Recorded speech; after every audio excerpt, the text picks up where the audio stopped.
Hey team, welcome back to The Pillars, the podcast of the 363rd ISR Wing. I'm Major Reed. Tech Sergeant Jacqulyn. And if you guys are new to the show, on The Pillars we talk about a wide variety of topics related to health and human performance, and we're happy to be joined in the studio today by Captain Morgan Carpenter. She's the flight commander over nutritional medicine at the 633rd Medical Group, and she's with us today to talk about a lot of different things, but we'll be focusing on obviously nutrition, but we want to talk about supplements, supplement use, some of the risks and benefits associated with supplements, and I'm sure we'll get into a lot of different discussions on those topics, but welcome to the show. We're happy to have you. Thank you. Happy to be here. So we've known each other for a hot minute, literally about a half hour. I think we've gotten to know each other. You told me that you're relatively new to the Air Force and your job in the Air Force. Can you give us a little bit of a background, where you're coming from? What motivated you to do this in the Air Force? So I have been a clinical dietitian for about almost 7 years now. I worked in the adult ICU and the neonatal ICU in Las Vegas. I've also worked in California and Colorado. I have a master's in biomechanics. It's basically a really fancy way of saying kinesiology. So the fitness side of the world has been kind of my realm just personally. I've competed in 10 bodybuilding shows in figure. So as a civilian, so I've had a little bit of knowledge of supplements just for my own personal benefit or whatever I was doing. It's a little different than the military. But I came in the military because I'm hoping to go to PA school. Okay. And change kind of the path. But also, it was a good opportunity at the time, and I actually thought Langley had a NICU. So they did, and that was the original motivation. Neonates are kind of like my passion. Okay, well that's interesting. And I'm glad that you brought up your background, and you mentioned that before when we were first getting to know each other, just with the background in bodybuilding. I think when you think about like intelligence personnel, you have, maybe for you it evokes some kind of stereotype about what the typical intel analyst looks like. And I guess since I've been in the enterprise, I've been fairly surprised, and happily so, to have some of those stereotypes matched, because I know of a lot of people who are really interested in fitness in general, but bodybuilding, and we were working on coaching a guy back in Germany at one of our other sites who was competing at an amateur level across Germany. So quite a few people in our enterprise are interested in that. Well, so I appreciate you bringing that to the table today, to the show. All right, well, maybe we should just kind of dive right in. And I approached you originally because I wanted to talk about supplements and supplement use. Can you just help us understand, or like, what's a good way for us to think about supplements? Basic question, what is a supplement? When are we using them? Okay, so supplements are defined as products that you take by mouth that have a dietary ingredient of some kind. So examples of that: vitamins, minerals, herbs, botanicals, amino acids, and they're intended to supplement the usual intake of these substances in our day-to-day diets, but they are meant to be a supplementation of something that we don't already get. They are not meant to be the go-to. They're not meant to be food or nutrients in and of themselves. No. Okay. So the way that you describe it makes me think of supplements as something that someone would very intentionally take to supplement some area of nutrition that they're not getting. But I suspect that a lot of people are using supplements, they just don't think of it in that way. Does that make sense? Yeah, so caffeine's a supplement. Vitamins and minerals are considered supplements. Again, so people will take, they don't eat a complete diet and they'll say, but I'm taking B12. Well, that's great, but you don't need to take B12 if you eat correctly. Okay. So there's supplements are found in our daily food. Otherwise, we wouldn't have this category at all. We already get them.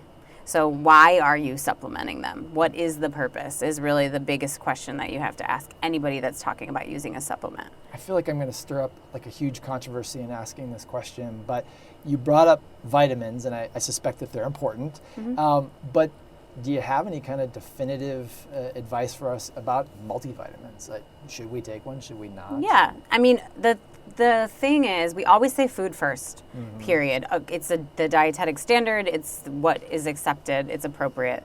However, multivitamins, you're not hurting yourself by taking one. It takes majority of the time for most of the vitamins and minerals to get to an upper limit, or what we consider like dangerous limit of a vitamin or mineral. You have to take a lot of it. Okay, it's not going to hurt us to take a multivitamin. Right. Is there a point at which we're wasting our money with respect to vitamins? So in food science, when I was an undergrad, we did an experiment where we dissolved 3 different vitamin chains in vinegar, which is the kind of close to stomach acid content. It's not as acidic, but we tried to see what would dissolve in 15 minutes. So if you can do that and the capsule is intact, then you are peeing out your vitamins. If you dissolve it, so when you swallow it, you'll get some of those enzymes that will digest it, but because you're not masticating or chewing, the stomach is responsible for the digestion of those, and which gets them into your system. So without doing the test that you just talked about, how would an individual know if a vitamin that they're taking is good for them to take? If you're taking one, like if you're taking a multivitamin, you won't necessarily be able to tell. If you took something like riboflavin by itself, which is a B vitamin, your pee turns neon yellow if you're peeing it out. Love it. So you know. Asparagus. Yeah, you know. And, not all of them have that little tick. But again, like a multivitamin, if you are going to the bathroom and it's coming out of your body and it's a capsule, like, that's not happening. But other than that, like, you don't really know. It's not magic. It's not food. You're not chewing it up, digesting it, and utilizing what you can. So you don't know. The answer is we don't know. Right. All the time. So you kind of mentioned this philosophy of food first, but I have listened to another nutritionist in the past talk about, we're in my house, I wouldn't say we're juicers, but we're blenders, right? So we love our professional blender. But what are your thoughts on blending versus eating food? Okay, so juicing and blending are different. Yep. Juicing pulls all the fiber out. Blending does not. Blending, you get to keep the fibrous skin or whatever was in the fruit or vegetable, and it has particles in it. When you juice, you throw all of that away. Sure. So juicing, I would literally never recommend. You basically condense this fruit or vegetable down to the water content and the sugar content. And some of the vitamins and minerals, none of the fiber. And whatever color was in the skin of the fruit, like an apple, you don't get that anymore. If you were to juice a tomato, you don't get the peel in there anymore. An orange, you don't get that anymore. And you pull out all those little fibrous things that hold an orange together. So, juicing and blending are different. If you're someone who can, drink egg and mix it with celery and spinach in the morning and you blend it up and then you drink the whole thing, sure, get crazy. If that makes you happy, go for it. You're not missing out on the nutrition piece because you haven't taken anything out of them. Okay, I know that there are some processes that begin digestion in the mouth with mastication. Are we missing anything by going straight for the gut when we're drinking something? Are we benefited at all by chewing versus just drinking? So chewing is a satisfaction that we have. Okay. So mastication is actually something like textile that we put in our mouth and we like the feeling of chewing. There is enzymes that break down the food in your mouth first that then go to your stomach, but your stomach's very capable of doing its job.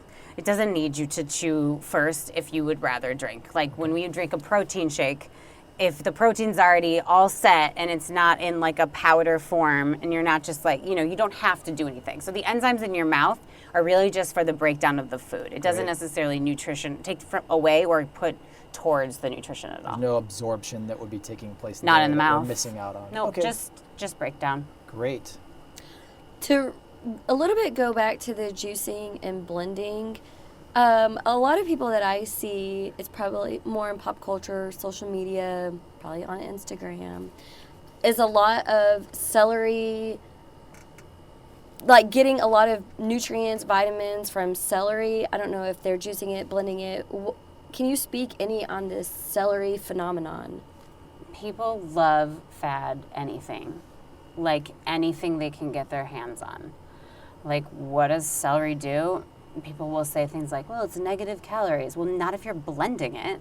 And it's not negative calories. It just means you're chewing. Like, do you sweat when you're chewing? Like, you're not actually burning Sometimes calories. when I'm really going Yeah, at it. like if you're really getting focused, how many times are you chewing that? Like, calm down. Clinically, like, is there nutrients in celery that no other vegetable has? No. I mean, there's cellulose in celery. It's fibrous. So if you're chewing it, you're getting a good amount of fiber that you're breaking down. And it does take energy to break down the fibers in celery. It's tough to chew. It's a filler. It's a filler vegetable. So if people are eating a ton of celery in between meals, it's probably because they're hungry, because they're not eating enough of the other stuff. So they're filling their stomachs with something that expands: fiber, cellulose, celery. But like, no, it's not magical. There's no magic. Right. It's just Darn like it. I know. If there was, I would have zero job. But this is why I'm still employed, because there is nothing magic. It's just food. Regular old whole food. Speaking of food, thank you for bringing us back there. We started talking about supplements, and you said food first is kind of your philosophy, and that's sort of an industry standard Yep. for you and your colleagues. But I do want to talk about supplements, because I think no matter how many pronouncements you make, supplements are obviously flying off the shelves everywhere. They're still very, very popular. So if I'm going to take a supplement, are there things that you would steer me towards? Like if I've got $20 burning a hole in my pocket, are there kinds of products out there that you would steer me toward, or definitely steer me aware of? I know you kind of talked about this in the context of what are your goals? That's the first question. There's no way of getting around that question. Okay. It's my question to anybody that sits down with any dietitian. Like, what's the point? Why are you taking a supplement? Are you taking it because you feel like you're deficient? Are you a vegetarian? Are you a vegan? Do you want to get faster? Are you trying to get stronger? Are you trying to get bigger? Are you trying to get leaner? What's the point? So, no, there's not like a specific supplement unless I had a goal. So it sounds like every discussion that you have starts with a, what are your goals? Every single one. What do you want to get done here? Okay. Why are you seeing me? Right. What are we talking about? So every once in a while, we'll get an email, it seems like, talking about a supplement that's maybe popped up on everyone's radar because there's been some bad outcome associated with taking that supplement. And should our listening audience assume that just because they can buy something on or off base in a nutrition store that it's safe to take? What's been your experience? No. There's people with heart issues, high blood pressure, heart murmurs. They have genetic history of some illness or another, or they are already hyper, or they already drink a bunch of coffee, or whatever the case is. Like, supplements vary based, again, on the individual. Okay, let's assume, for argument's sake, that I'm more conscientious than the average airman. I've done my internet research on supplements, and I'm about ready to buy something. I think it's going to meet my goals. Is there a resource out there that's reputable that you would recommend around supplement safety, or where I can get more information? Yeah, so there's a couple things. There's something called a third-party seal, and it's a seal that shows that the product has been evaluated for quality of what you're dealing with is actually what you're dealing with, and and purity. So there's the Banned Substance Control Group. It's the BSCG, the Informed Sport, the NSF Certified Sport, and the United States Pharmacopeal Convention, which is USP. Those seals on your supplement, in addition to the ones that have to be there, the FDA seals, just saying like, hey, we know this is happening. Those are helpful. Those will gear you towards more safe products. And then the other website that we use in anytime we're looking for what supplement has an ingredient in it that we don't want, and they're all listed, is the OPSS website. So that's the website, OPSS. Yep. Okay. And you can type it into the global, I believe, and it will come up, or just Google OPSS military. It stands for? I don't actually know, but I Okay. just know that this Is is that what we Operation use. Supplement Safety? or- Something, it has to do with CHAMP, which is like the program in San Antonio. Based out of USIS, actually, at the Uniform Services University, the health sciences. Yeah. So there's a woman in CHAMP who came and lectured on this, and this is their Uniform Services of Health Science, the university. That is their website that they use for us to educate the dietitians on what to look for. Great. Yeah, I think the website, there's the Human Performance Resource Center, or HPRC. That's the one that you showed me, yeah. Right. I think that's the one that talks. You can go and look by supplements and look at maybe potential safety issues, drug interactions, that kind of thing. Some of that is meant more for providers who may be talking to people about supplement safety, but I think it might be a good general resource for people to check out. The nice thing about that website is it will tell you the chemical names of things, because it won't, if manufacturers want you to be confused or want you to give up looking for an ingredient, they'll put the whole bimethyl butane blah blah blah 6,5 on there. That website is here's this is its regular name, this is a aromatase inhibitor. What does that look like on a supplement bottle? Because they're not going to straight out say that.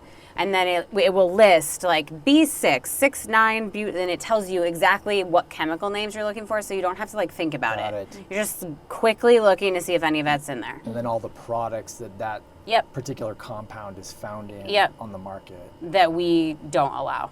Okay, great. If you don't mind, I'd like to kind of switch topics now and talk a little bit about something that's been identified to me, I guess, since I've been in the Air Force, which is this surge culture when it comes to our PT tests. And by surge culture, I'll unpack that a little bit. I mean, I've sort of observed this phenomenon, and perhaps you guys have too, that people tend to get ready for their physical fitness assessments in the weeks, maybe months leading up to their test. And my concerns about that are versus staying ready, people are getting ready and often in rapid fashion, and they're maybe increasing their risk for injury or illness as a result. But I just kind of want to open it up and see what your thoughts are on that. So I have also experienced this because I teach a HIIT cardio class at the DFAC in the hospital 4 days a week. So I get PT failures or people that a week out from their test or 2 weeks out from their test are I got to work out with you every day to get my cardio up. You're running 1.5 miles. So we need to recognize that if you're not a good runner, it's going to take more than a week to get yourself where you need to be. There has to be some sort of a plan. I would say at least a month if you know where your areas of weakness are. So I know you mentioned your practice a little bit over at the hospital, and I want to kind of give you an opportunity to talk about what it is you do there and how our airmen would get referred to you, or the typical kinds of issues that you see in your practice, and maybe what tips you have for us as we kind of close things out. So we see all outpatient, basically. We do see inpatient. We were there for inpatient, but there's a very small percentage of our patients that are actually in the hospital. So we mostly do referrals from the classes. So when you want to get referred to me, you can ask your PCM. You can self-refer.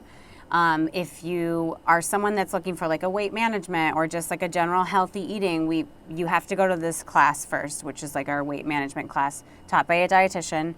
And then there's a class for pregnancy nutrition, a class for high cholesterol or high lipids, a class for diabetes, newly diagnosed or you've been diabetic for a long time, and type 2 diabetes. And all of those are classes that you would take. We would put you into a class based on your referral from your PCM, or if you called and said, I want to self-refer, or came over to the office and said, hi, I want to see if I can get in a class.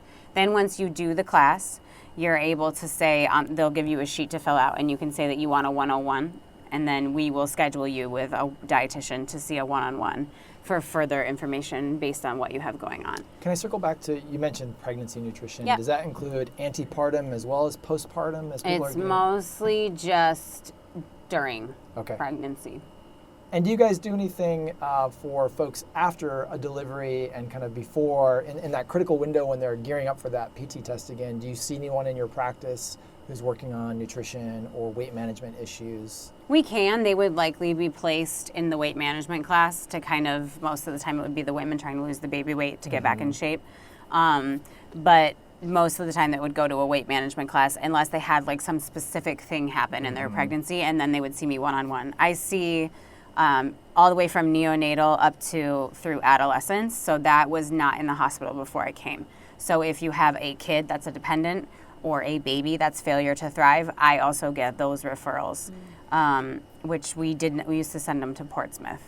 So if it is a actual condition or it's pediatrics of any kind, we will go through the referrals that we get on the system, on the PCM system, and we will put them with what needs to happen. If it's more clinical, you don't go to a class. Okay, so it sounds like my PCM might refer me, well not me, but a female for gestational diabetes. And that's a class. Okay, Mm-hmm. got it. Gestational diabetes has its own class, and that's done with nursing from Women's Health and with us. Okay, great. I'm sure that our listening audience would be eager to know if you have any kind of little nuggets of truth or some basic nutritional tips for us that anyone can bring into their practice. I mean, in the outpatient setting, so the outpatient thing is kind of new for me because I'm used to seeing super, super sick people. So the the biggest things that I deal with are men that want to gain weight, a couple of women I've had that want to put on muscle, put on size, and people that want to lose weight. So those are like the big categories. Everyone wants to do some sort of that, lose or gain muscle. The plug that I put into every single one of my briefs is that you cannot out-train bad nutrition. I don't care if you're an Olympic athlete. If you don't eat like an Olympic athlete, then you're not going to be able to do what you need to do. So that is period, end of discussion. I think I've heard the phrase, abs are made in the kitchen. They're 100% made in the kitchen. It's about an 80-20 split of kitchen to gym time. I wish it was the other way around, but that is not how it works, unfortunately. And I guess, too, if you come to someone and you want to put on size or you want to lose weight, whatever it is, there's not one that's easier than the other. It is work. It is preparation. It is willingness to train if you're trying to put size on. It is willingness to eat things and try things you might not have. But preparation is 100% the key to the success of any weight loss or weight gain journey. Well, Captain Carpenter, we want to thank you for coming out and spending some time with us and educating us and our airmen about nutrition, supplements, safety, all this stuff. We really appreciate it. Thanks a lot. Thanks for having me. Thank you both. Thank you. And team, thanks for listening to The Pillars, the podcast of the 363rd ISR Wing. Dr. Reed. Sergeant Jacqulyn. Captain Carpenter. Thanks for all you do for our wing. Have a great day.